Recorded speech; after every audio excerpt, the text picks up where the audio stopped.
Unai Emery under the microscope. 5 things Arsenal boss must address after opening day defeat by Manchester City. Unai Emery's tenure as Arsenal boss began with defeat on Sunday. The Spaniard was handed the, some would say impossible, task of beating last season's Premier League champions Manchester City on the opening day of the 2018-19 campaign, and was put to the sword. The citizens ran out 2-0 winners on the day, and looked good value to defend their title this season. But there were positives from Arsenal's first game under their new boss. The first 11 looked defensively organized, despite City's constant attacking onslaught, and energetic going forward, particularly in the second half when Alexander Lacazette came on.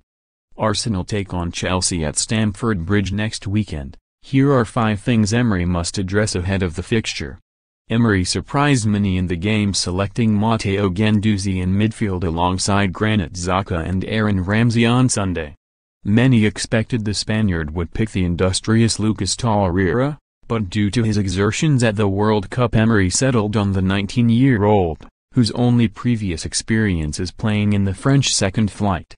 Guendouzi's performance split the crowd, with some claiming he showed signs of being out of his depth. He was at fault for Raheem Sterling's opening goal. And those who were pleased with what they saw.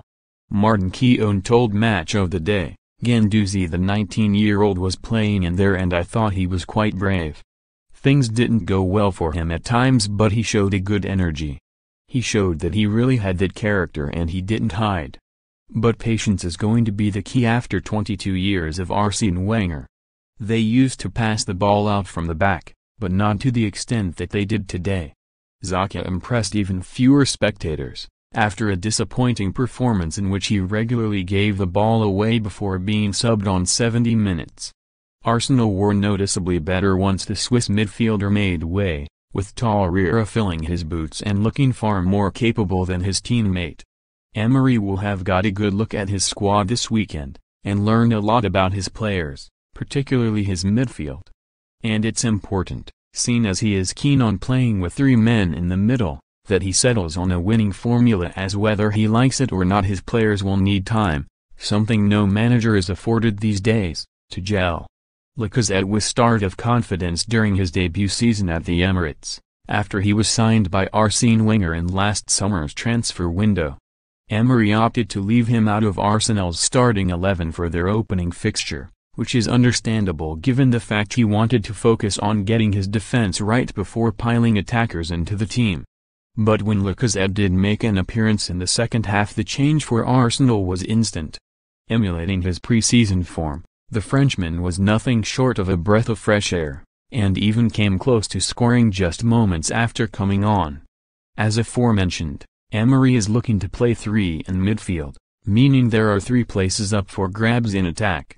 On Sunday, Pierre-Emerick Aubameyang led the line alongside Mesut Ozil and Henrikh Mkhitaryan, and out of these 3 it was certainly the latter who was the weakest link. Lacazette will know this, and more importantly, Emery will too, so it shouldn't come as much of a surprise if the Frenchman does go on to lead Arsenal's line. Emery splashed out £22 million on Bernd Leno in this summer's transfer window, but named second goal for his first competitive match as Arsenal boss.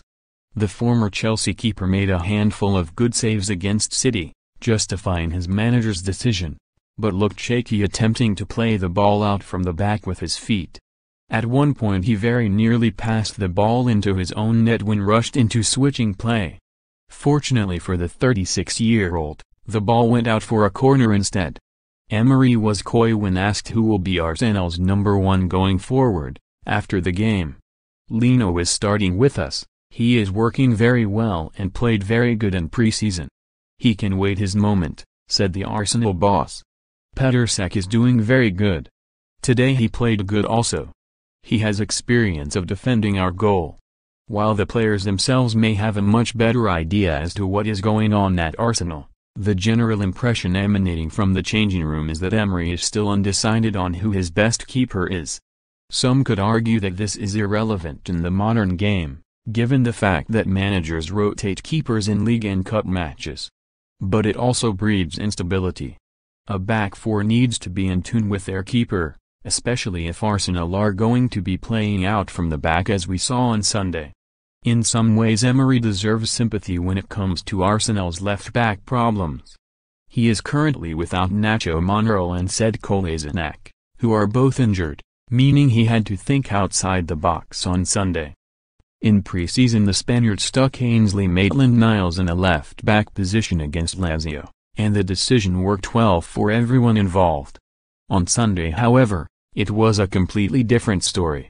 Kyle Walker had a field day against the midfielder filling in as a full-back.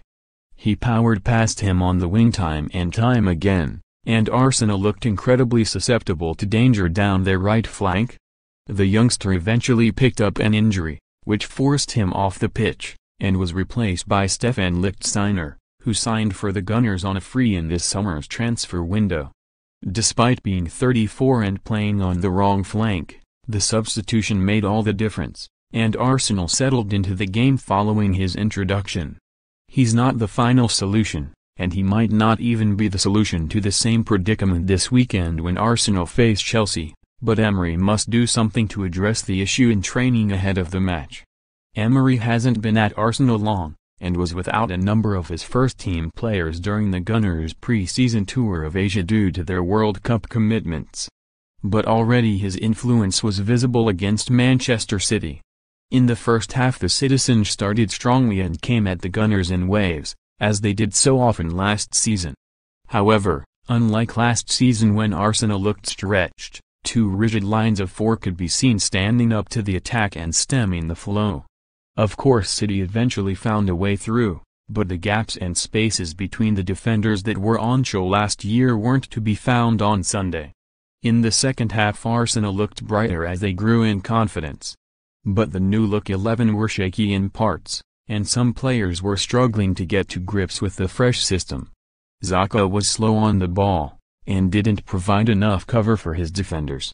Cech, as aforementioned, was also poor on the ball and seemingly uncomfortable playing out from the back. Mkhitaryan didn't do enough in starting a press from the front. Emery has to work on drilling his players this week, but the positives from Sunday show that once he does Arsenal should be a team reborn.